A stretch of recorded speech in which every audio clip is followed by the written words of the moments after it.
So I'm going to give you an update on the cucumbers. They're doing really good. Everything's growing.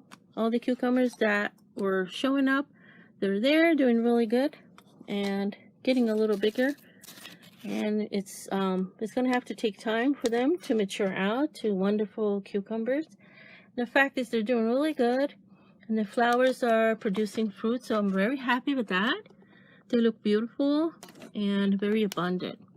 So a couple of things I want to talk about regarding the cucumbers in the AeroGarden is, well, for one thing, if you've been growing cucumbers outdoors, it's the same thing here. And if you're seeing a vigorous growth, and if you see that flowers are still showing up, it's a great sign. It means that your cucumber still is in growing season and that you can expect more fruit. Another thing that I wanted to talk about is that much like the outside, it looks like our cucumbers would like to, kind of turn their leaves towards the light. And by doing that, if you look under, they actually protect what's growing, which is the little cucumbers. But the only question I have is if they're going to be able to keep the cucumbers healthy this way, because in the outside sunshine, this kind of behavior is really good for the cucumbers. In order to experiment with that, I have managed to keep this side of the plant just as it is, with the leaves taking control of how the runner will behave. And then on this other side, I'm doing like a stadium bowl kind of thing where branches are raised up, and I finished the scaffolding to the back side. And so running it through the back, I only used lines to kind of raise the cucumber only to about the light level here. So I wanted the scaffolding up, but nothing going above beyond, because I want everything to be within the light. But on this side, I want everything quite exposed to the light, even the fruit. So we have two things going on here, and hopefully we'll see how the cucumbers will compare on both sides. So this side we have the low laying, kind of leaves covering a little bit, and here we have everything exposed on the raised scaffolding. Another thing I wanted to talk to you about is many people feel like they have to put their AeroGarden out of sight, maybe in an isolated room, maybe in a garage. And I want to tell you that it's not a good idea to keep them completely away from where you are. And a couple of reasons for that. One is that you might forget to care for these plants. And if you're growing things that are like cucumbers and they're really dependent on daily maintenance on the AeroGarden, then you could harm your plants, and that's really too bad, because it takes forever to do a good job, and you want to maintain everything, so that you can enjoy the product. And the second reason is these wonderful gardens provide, everything you need, all the nutrients, nitrogen, phosphorus, everything, water, and proper lighting. But the only thing other that you need to provide is the carbon dioxide. And if you leave this where you are at and your pets, you are actually assisting in getting that carbon dioxide to the plant. So I was thinking near your kitchen and near yourselves is a good place, because then more carbon dioxide will reach the plant. Also, try to arrange for windows to be open, circulate some of that outside air inside. Again, here for two reasons. One, to give the carbon dioxide, and two, to help your plant relax a little bit, because the plants do require a little bit of fresh air and everything that's in it, such as the moisture, to actually relax a little and look fresh. So that being said, if you are putting them somewhere farther away, please use good circulation to get them enough carbon dioxide. And never run the machine for 24 hours. Even though it's probably capable of doing so, your plants will get exhausted and you're going to notice a lot of problems. Okay, some vegetables such as the squashes and the cucumbers actually have two types of flowers. So you have the male flower and the female flower. When you're looking at your cucumbers growing either outside or in this case in our AeroGarden system, you're going to be first looking at just the little garden of flowers, and they're all beautiful. But if you look closely, there are distinctions between the male and the female. So I'm going to show you a diagram here to explain the basics of it, and then hopefully we look at some of the flowers. So on this side we have the female flower, and if you notice, it's a little bit different, meaning that you see differences inside the flower. So if you're looking from the top, you'll see shorter and a little bit bigger multiple structures, whereas in male you will see a tiny structure plus the male, pollen holders. The anthers are taller, but if you're looking from above, you're going to just see skinnier, taller structures. You may not be able to see anything else, like you won't see the pollen or anything, but you won't see this shorter and multiple structure. And below the flower, you also see some things that are not the same. So below the female flower, so from the flower part below, you'll see a structure. It's already kind of like a small cucumber plant. So it's a heavier and a slight bit bigger and almost like a cucumber look. Below the male flower, you will not see that. You just see a normal, just a little bit of a swelling. Nothing big and nothing that looks like a cucumber. So here's the actual flower to see. It's a cross-section cutting of it. And you see what I was talking about. So here's below the female. And it's already forming a cucumber. But from the top of the flower, you'll see those heavy structures that are the female. And they're multiples. Whereas in male, you see a little structure with the pollen structures on top. And here, if you look from above again, I want to show you, this is the, I would believe this is the male structure, male flower.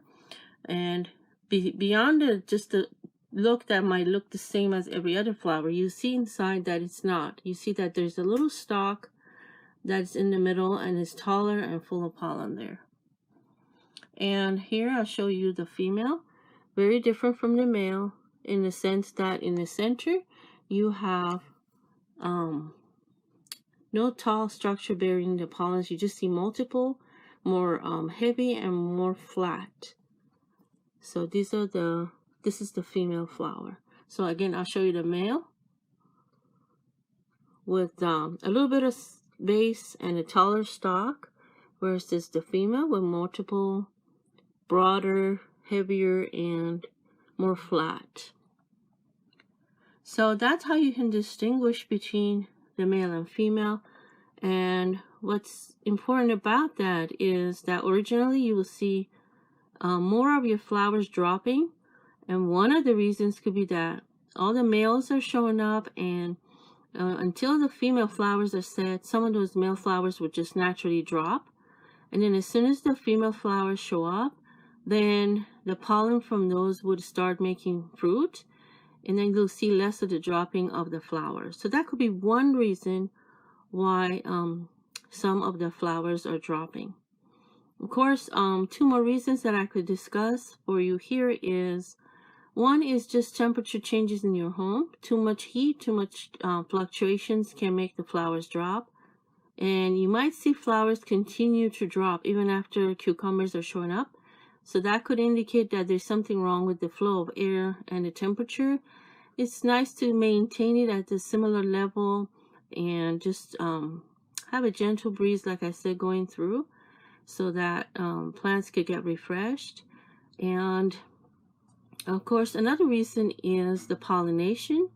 And regarding pollination, generally I've had no trouble with this AeroGarden. Fruit is showing up, but only the last week I decided I would try and do some more pollinating using a brush to see if that helps reducing the flowers that are dropping, because that could be one reason. If more females are not being fertilized with the pollen, then most of the flowers are just dropping. So knowing the knowledge of, which is the female and male helps you, because if you can pay attention, you should find out if more of the female flowers are dropping. Because if the females are dropping, that means you have a pollination problem. So that could be easily solved with, like I said, I'll show you in the next segment two ways that you can try to, and generally just 3 ways you can increase your pollination. And if you see female flowers dropping, then you definitely have to think about increasing pollination. If you see originally flowers dropping, it could just be that extra flowers drop, and that's normal. And if you have been growing cucumbers outdoors, it helps you see that it's normal for a lot of the flowers to fall.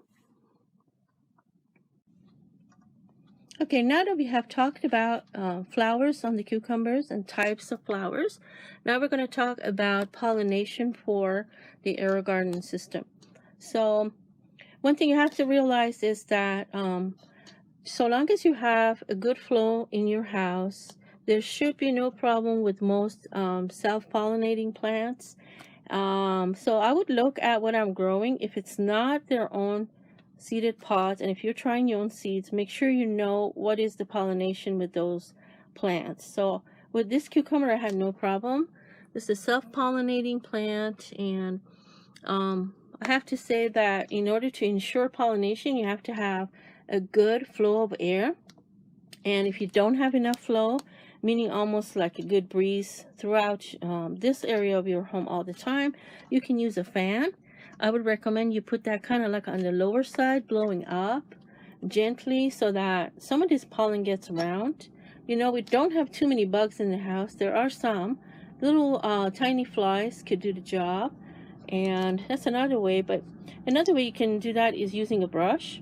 Now, I do a lot of artwork. Make sure you use a very clean brush that has no chemicals on it. And I would use a brush with like a thinner tip instead of a broader tip, because if you look at the structure of your flowers, it's really a small where you can pick up the pollen and deal with it. So here we have, it's actually a good opportunity to look at. Here we have a male flower right here, and if you, let me see if I can get close enough to show you, this is a male flower. And over here I wanted to look for one. Most of mine has been already fertilized, but I think there's one here you can see. If you already have a cucumber, that could mean for sure that that's your female flower. So if you look inside, you'll see that it has those multiple short you know, flat kinds of structures.